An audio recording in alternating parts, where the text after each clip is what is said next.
खुशामदीद दोस्तों, राम राम सलाम। Dharmpal Malik YouTube channel पर आप सभी का स्वागत है। मैं हूं धर्मपाल मलिक फ्रॉम जींद हरियाणा।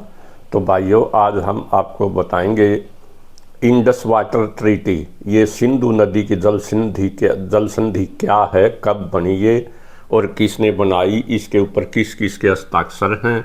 और 23 अप्रैल 2025 को अभी हमारे प्रधानमंत्री जी ने इस जल समझौते को जो नहीं सस्पेंड कर दिया, रद्द तो नहीं किया है। इसके क्या प्रभाव हैं वो पढ़ेंगे और आने वाला इसके क्या इफेक्ट होंगे, हम इसके बारे में बताएंगे।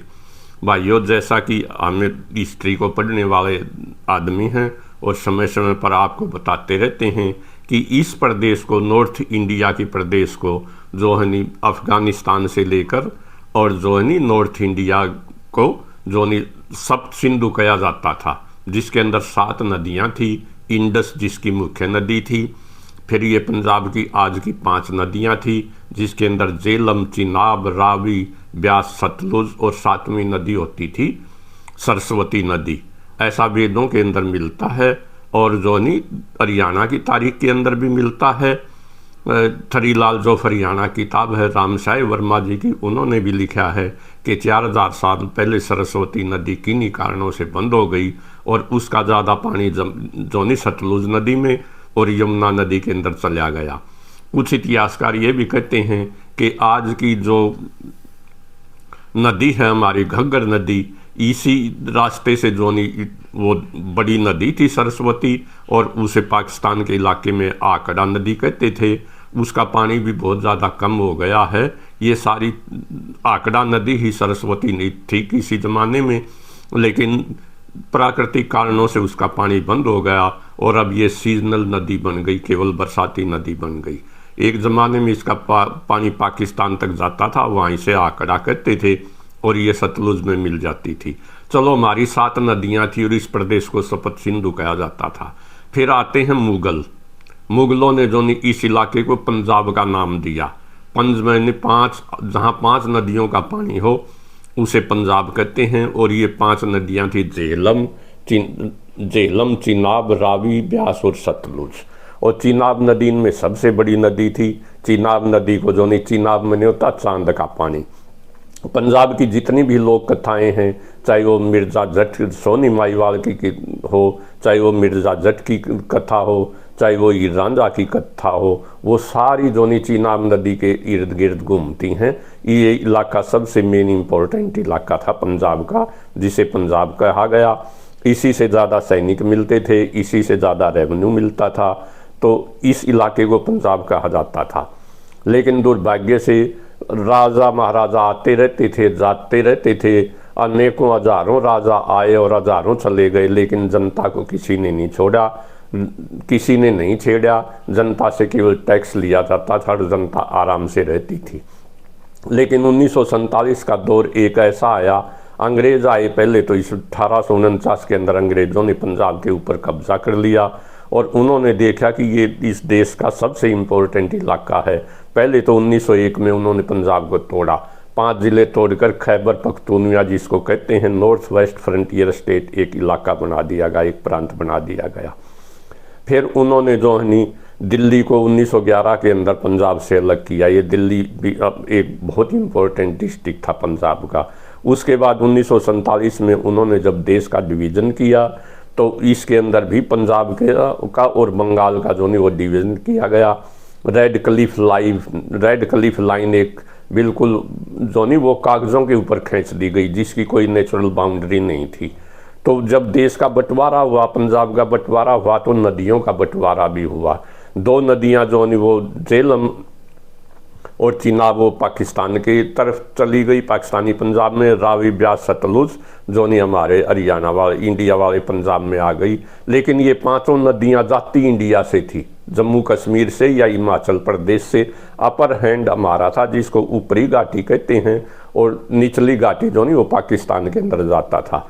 जल जो नहीं वो जीवन, हम सबको पता है, और जल के ऊपर इस देश की इकोनॉमी जो नहीं वो एग्रीकल्चर के ऊपर आधारित थी और है। और जो नहीं पानी जो नहीं पाकिस्तान के अंदर पाकिस्तानी पंजाब के अंदर जो नहीं इंडिया से जाता था। पूरे पाकिस्तान के अंदर इंडिया से जाता था, इंडस नदी भी इंडिया से जाती है। तो उस समय के जो फील्ड मार्शल था अयूब खान, उसने एक प्रचार करना शुरू कर दिया कि हमारा इंडिया से कोई झगड़ा नहीं है, हमारा तो सिर्फ पानी का झगड़ा है। उसने अखबारों में निकलवाना शुरू कर दिया, इंटरनेशनल लेवल पे प्रोपगंडा शुरू कर दिया। नेहरू जी ने 19 सितंबर 1960 को एक समझौता कर लिया ताकि भारत और पाकिस्तान के बीच के अंदर एक शांति रहे।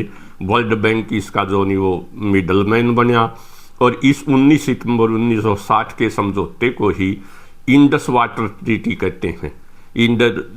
इसके अंदर चिनाब, झेलम और इंडस, ये 3 नदियां तो आई पाकिस्तान के हिस्से में, और सतलुज, ब्यास और रावी ये नदियां पूर्ण रूप से भारत के हिस्से के अंदर आई।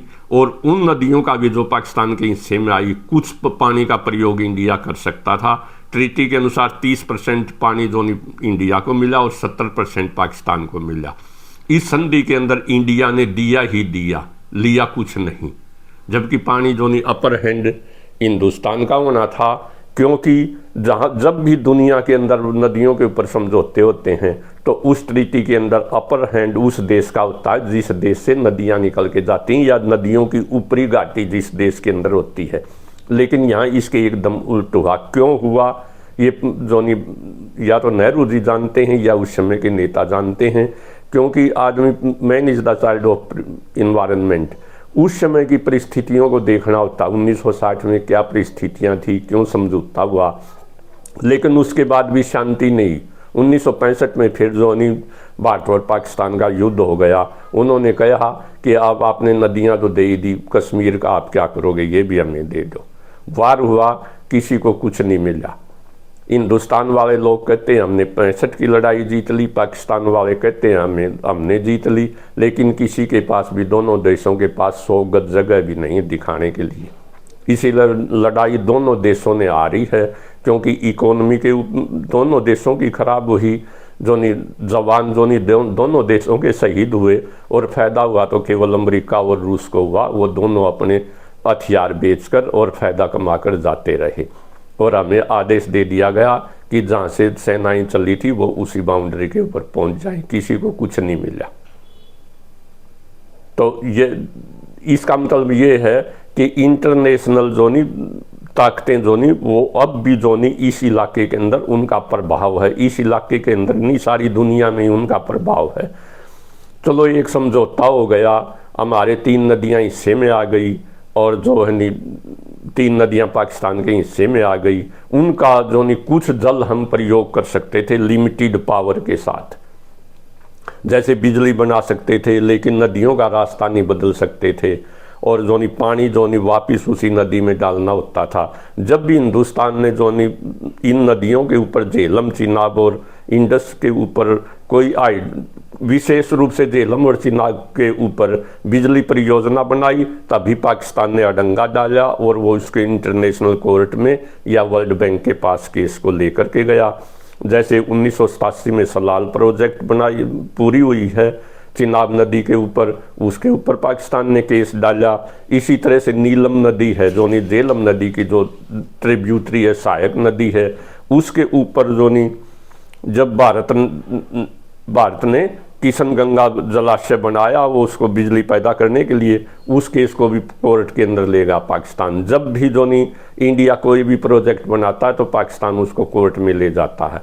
लेकिन 22 अप्रैल 2025 को पहलगाम के अंदर टूरिस्ट के ऊपर उग्रवादियों ने आक्रमण करके, अटैक करके, और 26 बेगुनाह लोगों की, जिनका कोई कसूर नहीं था, उनकी बल्कि 27 की उन्होंने जानें ले ली, और वो जान लेने वाले धर्म पूछ कर गोलियां मार रहे थे। इससे हिंदुस्तान के अंदर सभी धर्मों और सभी जाति के लोगों में, हर हिंदुस्तानी के अंदर क्रोध है, और उस क्रोध को देखते हुए ही भारत के प्रधानमंत्री मोदी ने, कैबिनेट ने एक फैसला ले लिया कि हम इंडस वाटर ट्रीटी है उसको सस्पेंड करते हैं। रद्द नहीं किया है, सस्पेंड किया है, निलंबित, उसको केवल सस्पेंड किया है। अब हम आते हैं इस सस्पेंड करने के क्या फ़ायदे हैं। फ़ायदे ये है, जैसे नदी के अंदर जब नदी के ऊपर कोई भी बिजली परियोजना बनाई जाती है तो उसके लिए एक जलाशय बनाना पड़ता है, एक झील बनानी पड़ती है। इंटरनेशनल कानून के अनुसार, इस संधि के समझौते के अनुसार, हम जो झील बना के उसकी सफाई नहीं कर सकते और उसके अंदर सिल्ट जमती रहती है, लेकिन अब हम उसकी सफाई कर सकते हैं जिससे जलाशयों की लाइफ बढ़ जाएगी। वो 500 साल तक भी काम आ जा सकते हैं अगर उनकी सिल्ट निकालते रहें, या हम अपनी परियोजनाएं अपने हिसाब से बना सकते हैं, उनका कुछ पानी भी प्रयोग कर सकते हैं। मेरा तो कहना यह है कि समझौते को रद्द ही कर देना चाहिए। ये बिल्कुल ठीक है कि इसके ऊपर पाकिस्तान इंटरनेशनल कोर्ट में भी जाएगा, नीदरलैंड में जो हेग में, और जो नहीं वो वर्ल्ड बैंक के पास भी जाएगा। लेकिन इंटरनेशनल कोर्ट या यूएनओ जो नहीं कश्मीर का मसला यूएनओ के अंदर 1948 से पड़ा हुआ है, उसका क्या रिजल्ट निकला? केस चलते रहेंगे। मोदी जी के ये फैसले तो ठीक है कि खून और पानी एक साथ नहीं बह सकते, इसके हम सहमत हैं, लेकिन इस पहलगाम की जो घटना को अगर बिहार के इलेक्शन के लिए प्रयोग किया जाए या केवल भाषणों में प्रयोग किया जाए, वो इसका दुरुपयोग किया जाए, वो बिल्कुल 100% गलत है। जब भी भारत में इलेक्शन होते हैं कोई न कोई घटना हो जाती है, इससे शक की सुई सरकार की तरफ लोगों की घूमती है और लोग जो नहीं कुछ शक की बातें करने लगते हैं जो देश के लिए बहुत ही घातक है।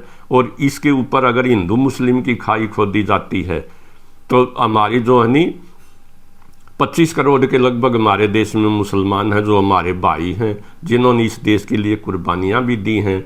और तारीख गवाह है कि 95% मुसलमान जो नहीं वो हिंदुओं से कन्वर्टेड हैं। बाहर से तो केवल शेख सैयद और मुगल पठान आए थे, वो 5% के लगभग थे, वही रूलिंग क्लास थे। इन गरीब आदमियों ने परिस्थितियों से मजबूर होकर के जो नहीं अपने धर्म को बदला था। वो परिस्थितियाँ क्या थी वो उस समय को पढ़ने की ज़रूरत है, क्योंकि man is the child of environment. और वो जो नहीं शेख सैयद मुगल पठान, उन्होंने ही पाकिस्तान की मांग की थी और वो 1947 के अंदर पाकिस्तान में चले भी गए।